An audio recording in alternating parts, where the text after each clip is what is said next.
तुम्हाला जय भीम म्हणायचं तर तुम्ही जय भीम म्हणा, आम्ही जय परशुराम म्हणू. म्हटलं म्हणा, माझ्याच बापानं तुम्हाला स्वातंत्र्य दिलंय.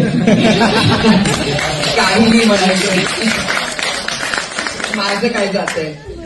पण त्याच्यातला एक मुळात फरक मला जो जाणवतो तो असा आहे की परशुरामांच्या मागे भगवान परशुराम असला होता.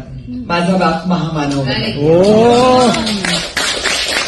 आणि दुसरी गोष्ट अशी आहे की परशुरामाचा झालेला एक अपमान ह्याच्यासाठी तो अख्खी पृथ्वी निक्षत्रिय करणार होता आणि जे त्यांनी बरेचदा केलं.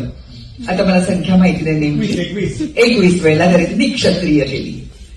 पण माझा बाप ज्याच्या कित्येक पिढ्या यांनी अन्याय सोसला त्याचा त्यांनी बदला नाही घेतला. संविधान लिहिताना